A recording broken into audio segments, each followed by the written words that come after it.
Ministério da Economia publicou em edição extra no Diário Oficial da União a portaria que autoriza o pagamento de equalização de juros dos financiamentos rurais concedidos no Plano Safra 2021-2022.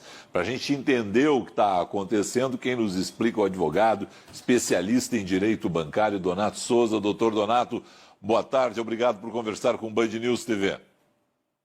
Boa tarde a todos. Eu que agradeço a oportunidade e vamos tentar adentrar um pouquinho esse assunto que é de extrema importância para a nossa nação. Explica para a gente, então, o que está acontecendo, que portaria é essa? Essa portaria ela veio para normatizar uma lei de 92 sobre equalização da taxa de juros no Brasil. Por que haveria necessidade dessa equalização no momento? O Conselho Monetário Nacional ele coloca um teto, às vezes, onde os bancos podem chegar, por exemplo, 12% ao ano. Então, havia uma liberdade muito grande para os bancos aplicarem aquilo que eles achavam melhor e, muitas vezes, desrespeitando o perfil do próprio tomador de crédito. Então, com a equalização editada nessa portaria, os juros vão ter uma equivalência para todas as instituições financeiras. A partir, por exemplo, de 3% para quem operar no Pronamp lá, que é o pequeno produtor rural, aquele que faz fomento da própria família, até taxas aí, por exemplo, a 8% ao ano.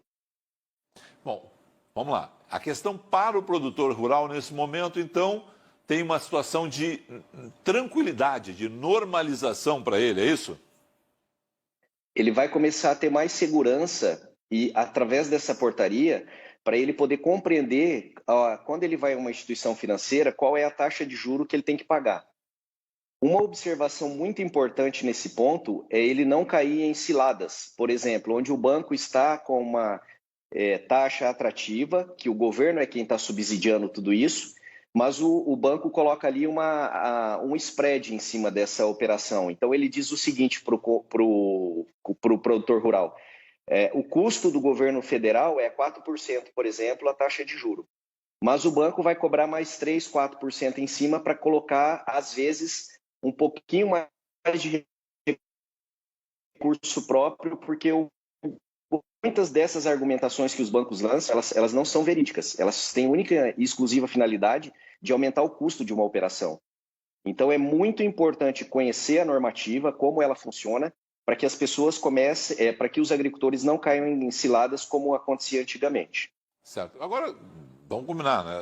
O senhor está correto em falar o termo cilada, não pode cair mesmo, mas são os grandes bancos que estão operando essas linhas de crédito, né? A começar pelo Banco do Brasil.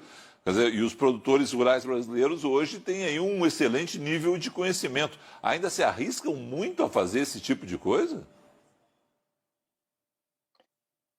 Eu falo assim por experiência própria, né? A gente tem muita assessoria nessa área e acaba vendo que na mesa de negociações algumas coisas são equivocadas. O que vai acontecer também com essa normativa é que ela vai ampliar os bancos que podem conceder esse tipo de crédito. Então, a tendência é, com essa abertura da concorrência, fazer a taxa de juro diminuir.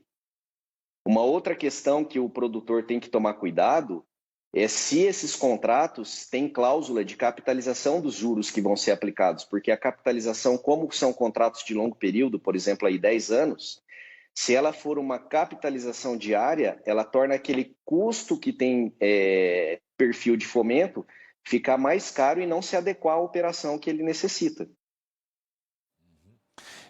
Você pode me dizer assim, em relação ao grande volume que é o crédito rural hoje no Brasil, à disposição, né, já que o Brasil hoje depende muito do agronegócio, qual é o número de casos? É um número representativo de casos, né? O senhor fez referência há pouco que o senhor mesmo tem muitas ações no seu escritório em relação a essa situação. É muito alto esse percentual? Você vai pegar, por exemplo, assim, você tem o Conselho Monetário Nacional tentando colocar uma limitação da taxa de juro, o banco colocando lá ela no máximo, sem analisar o perfil, porque embora a taxa ela possa ter esses casos, o perfil ele pode contribuir para que ela também baixe, ela seja mais acessível. Então, quanto mais garantia eu tenho, o tipo de agricultura que eu estou desenvolvendo, a região em que eu me encontro do Brasil, tudo isso aí influencia na taxa. Quando o banco, por exemplo, ele coloca lá um spread para ele acima do que está sendo equalizado, acima daquilo que é fomento do governo federal, ele acaba tornando essa taxa mais cara. Ou, por exemplo, um mecanismo que o banco adota e também está regulamentado agora o seguro da produção rural.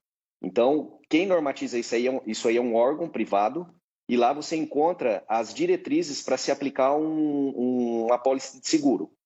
Quando a instituição financeira cobra mais do que é o devido, por exemplo, na apólice de seguro, ele embute dentro do teu financiamento muitas vezes e aquilo ali sai como um custo. Então, a operação que tem finalidade de fomentar uma agricultura de alto risco, ela acaba tendo alguns parasitas dentro dela que a tornam muito mais cara e difícil de pagar, tá? E tudo isso tem que ser analisado pelas instituições financeiras, justamente como eu acabei de dizer. Qual é a região que está sendo se disponibilizado esse crédito? Qual é a atividade que mais fomenta aquela região? Qual é o risco? Qual o clima que está envolvido? Tudo isso tem que ser analisado para que haja uma proteção, principalmente das partes que são mais vulneráveis dentro dessa cadeia. Bom, só para fechar, vamos direto no ponto. Deixei de lhe perguntar alguma questão, porque eu acho que os alertas que o senhor fez aí já são bastante importantes, né? E deixam realmente aqui essa situação mais clara para os produtores que vão captar, mas também para nós, que muitas vezes em outras linhas de crédito, esses conselhos todos servem para nós também, que em outras linhas de crédito podemos acessar os bancos. São cuidados básicos, né, doutor? Uma questão que você falou aí que é muito interessante. Como o governo vem agora implementando recursos que são fomentados, provavelmente os bancos vão tentar aumentar o spread das outras operações.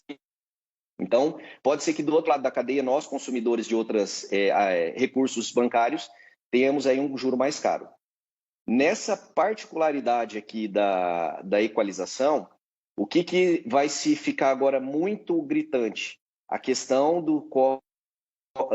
da qualidade da produção rural. O quanto você consegue preservar, o quanto você consegue deixar de usar de insumos que são maléficos para o meio ambiente. Tudo isso aí está previsto dentro da normativa.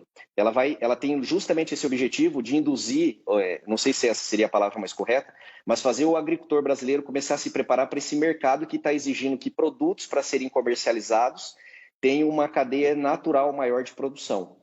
Então, agora também está normatizado o crédito para energia solar, o crédito para eles construírem silos, porque uma boa parte da produção deixa de voltar para o produtor porque ela se perde, não só por falta de armazenamento, mas 1/5 da nossa produção ela é perdida no transporte, então ele acaba tirando esse lucro do produtor, né?